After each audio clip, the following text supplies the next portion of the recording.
Hi, and welcome back to Lisa's Stamp Studio.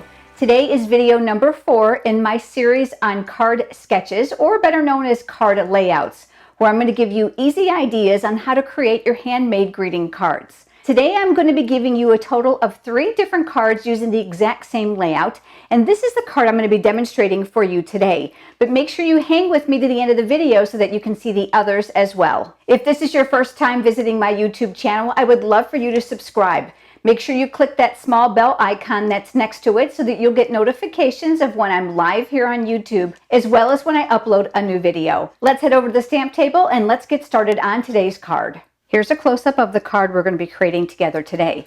Now the sketch is actually with an element or stamped image here and here, and of course you can add a greeting if you'd like. And remember, like I said in the introduction, I've got several other samples to share with you, so make sure you stick with me to the end of the video. I'm going to be using a piece of thick Whisper White cardstock. Since I'm using alcohol-based markers, I want to make sure I protect my work surface. I'm going to be using this beautiful flourishing image, and this is from a stamp set called Flourishing Phrases. You'll see it here, and it's a rather large set. Not only do you receive all the images, but there is a huge collection of greetings, both for the inside and the outside of your cards. You're going to be able to find this product in the Stampin' Up! Annual Catalog. Now, if you don't already have a demonstrator and you would like a complimentary copy, head over to lisasstampstudio.com and click on Contact Me. Provide me with your name and address. Due to the size of this stamp, I prefer to stamp with a pierce mat. That's going to provide a little bit of give from the bottom up to help with my hand. I'm going to turn the stamp face up on my work surface, and that's going to be the easiest way to ink it. I'm going to be using the Memento ink. It's a water-based ink pad, so it won't bleed with the alcohol-based markers. Face up is allowing me to make sure that I don't miss a spot. I've moved my scratch paper up underneath me so I don't get this on the foam pad, and I'm going to work with one image here in the bottom right corner. And then I'm going to turn that face up one more time, and we're going to ink it up. And I'm going to turn my cardstock to make it easier for me. And this time I'm going to stamp it again in the opposite corner.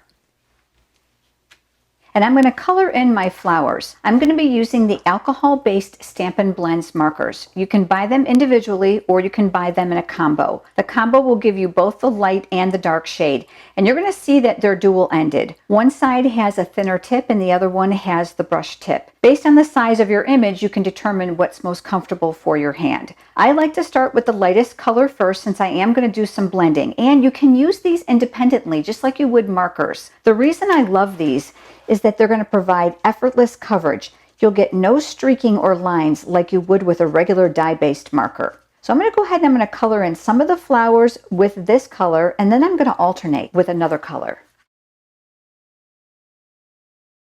Now that I have those colored, I'm going to switch over to the darker shade and add a little bit of definition. Again, with the thinner tip, I'm going to work primarily here at the bottom.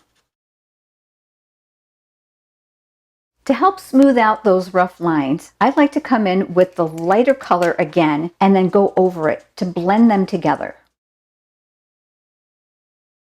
To add a little bit of visual interest, I'm going to bring in one additional color for my flowers, and this is the Daffodil Delight. So I'm going to use the light first and then the dark, doing the exact same thing on these other flowers.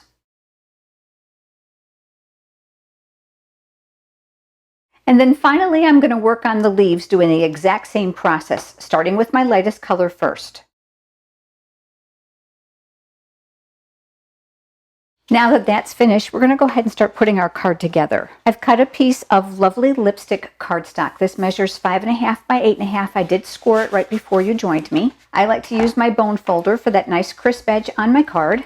And this is going to get adhered to the center. Now I chose to use dimensionals on mine to give it a little bit of a lift. And that bleeding that you see on the back side is completely normal when you're using alcohol-based markers. The quality paper is going to provide a better tone for your project when it's all done, and it's going to allow you effortless blending. And then I'm going to take off these paper backings. I'll center that image right here on the card base. Remember our greeting? We're going to use the tailored tag punch to punch that out. Absolutely love this punch because in addition to this wonderful shape, it also creates perfect banner tips by placing your cardstock in here. Do you see the banner point here? It's going to accommodate a very narrow piece as well as a wider piece of paper. That's just a great tip on this punch to be able to use it multiple ways. I'll slide this in through the top, and then I'll align this image. I'm going to leave a little bit of space at the bottom of the greeting so that I can add my embellishment. I'm going to punch this shape 2 more times from the Coordinating Lovely Lipstick scrap cardstock. We're going to use these pieces to create a layer behind the words. We're going to cut one the long way, right up the middle, and the other we're going to cut vertically, straight up the center.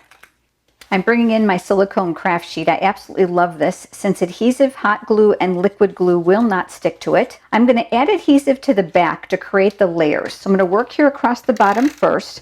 Any adhesive that falls on here will not stick to it, which will keep my work surface sticky free. And then I'm going to line this up near the bottom, leaving a small margin of color to create a faux layer. Now I'm going to flip that over and I'm going to do the exact same thing now on the other side, looking to make them about as equal as possible. Now we're going to add the other layers here to finish off the sides. So I'm going to add some adhesive here, and these were the pieces that we cut vertically. And I'm going to mirror that on this side, and then I'll do the same thing on this side.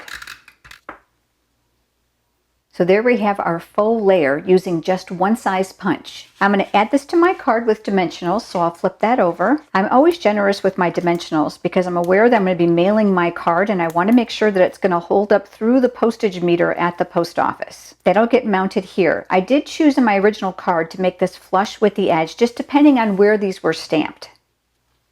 I'm going to be adding the flower faceted gems. I love the multiple colors that are provided because they coordinate so well with the products. I'm going to choose to use one of the yellow ones here. Stampin' Up! Color coordination is really second to none on the market. The ink pad matches the cardstock, that matches the paper, that matches the markers, and so on.